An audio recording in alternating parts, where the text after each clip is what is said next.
అధికారులతో మాట్లాడి అక్కడ సాగుతున్న ఆందోళన కూడా వాళ్ళ అభ్యర్థనను కూడా ఆమోదిస్తే చాలా బాగుంటుంది. సార్, జగన్మోహన్ రెడ్డి గారు స్కెడ్యూల్ ప్రకటించారు. సంక్రాంతి తర్వాత పూర్తి స్థాయిలో ప్రతి పార్లమెంట్ నియోజకవర్గంలో 2 రోజులు పర్యటనట. అప్పుడే జనాల్లోకి రావాల్సిన అవసరం ఉందా? తప్పకుండా. అసలు ఇన్ని రోజులు 6 నెలలు ఎందుకుంటారు?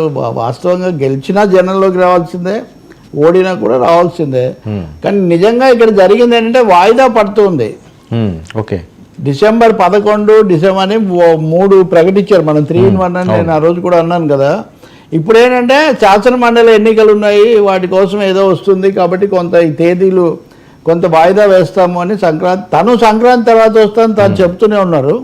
కానీ ఈ లోపల తాము మొదలు పెడతామన్న ఈ ఆందోళన కార్యక్రమాలు కూడా తాత్కాలికంగా వాయిదా వేస్తున్నట్టుగా ఇందాక నేను చూస్తున్నా. మరి ఏమన్నా మళ్ళీ వెళ్తాడని జనంలోకి వెళ్ళాలి అనేది అయితే వచ్చింది. రెండోది ఆయన మొదలైంది మీరు ఎట్లా ఓదార్పు కార్యక్రమం కదా. ఏ ఓదార్పు అయినా కానీ జనం దగ్గరికి వెళ్ళడము, అక్కడికి వెళ్ళి వాళ్ళని కలుసుకోవటము. రెండోది కాస్త వయసులో ఉన్నాడు అప్పుడు, ఇంకో 10 ఏళ్ళ కిందట కదా, వాళ్ళతో పాటు తిరగడం, ఇవన్నీ కూడా ఆయనకు కలిసి వచ్చిన అంశాలు.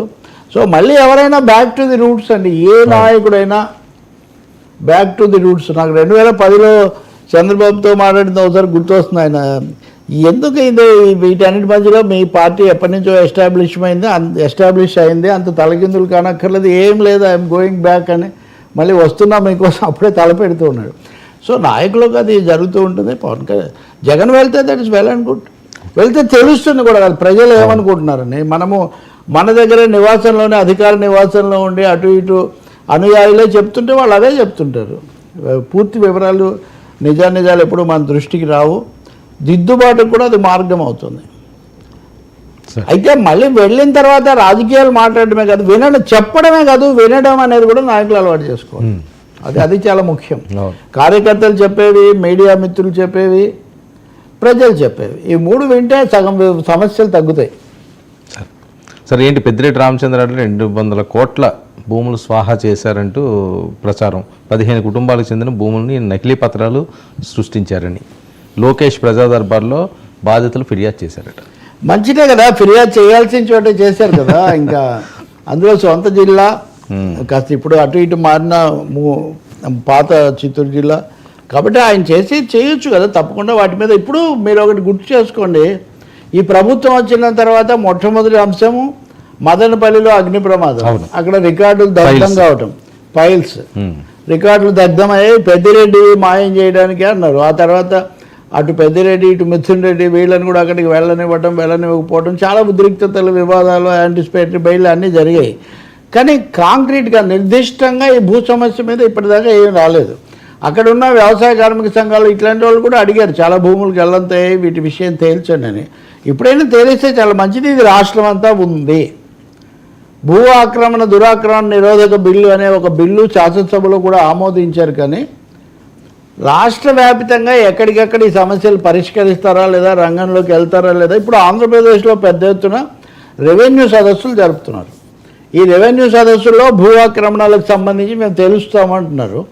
దాని మీద పేద ప్రజలు చెప్పేది ఒకటే, మేమేదో చిన్న ఇల్లు వేసుకుంటేనో ఎక్కడైనా గవర్నమెంట్ భూమి ఉంది అనుకొని మేము దున్నుకుంటుంటే మమ్మల్ని దురాక్రమణదారులుగా చూడకండి.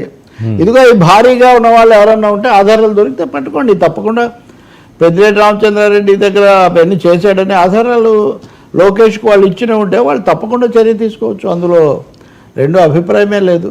ఇవన్నీ చేసేది అందుకే కదా. ఈ మీడియాలో మిగిలిపోకూడదండి. అవును, ఆచరణలో అమలు కావాలి. ఒకవేళ నిజం కొన్ని కావచ్చు, కొన్ని కాబోచ్చు, అది పెద్ద సమస్య కాదు, తప్పకుండా చేయాలి.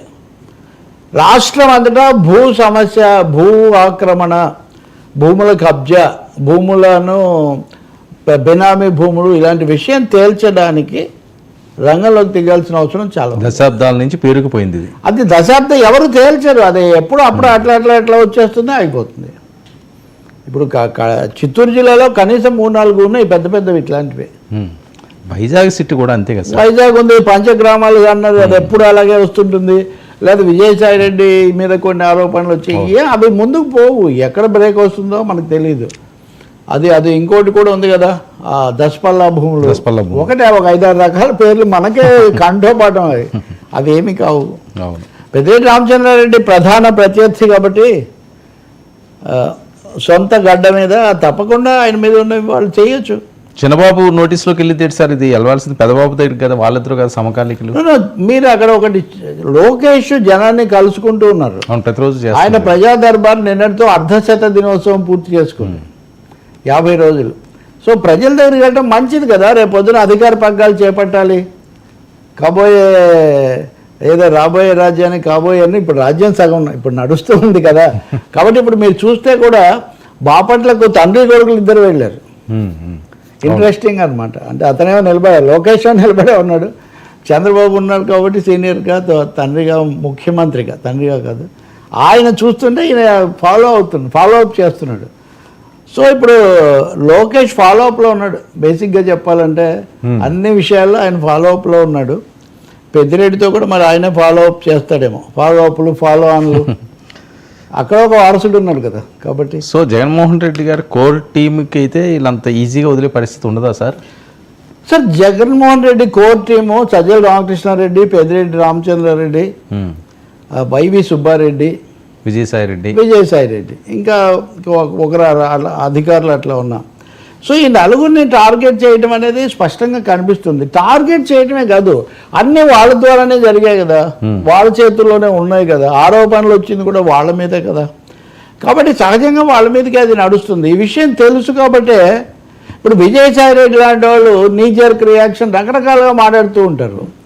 విజయసాయిరెడ్డి కొద్ది రోజుల కిందట ఒక మీడియా అధినేతను అది ఇది అని సవాల్ చేస్తే ఆయన నేను రెడీగా ఉన్నాను, నువ్వు ఆయన ఇంతకంటే ఎక్కువ తిట్టాడు, తిట్టి నేనైతే రెడీగా ఉన్నాను, ఎట్లయినా ఎక్కడైనా నేను చర్చకు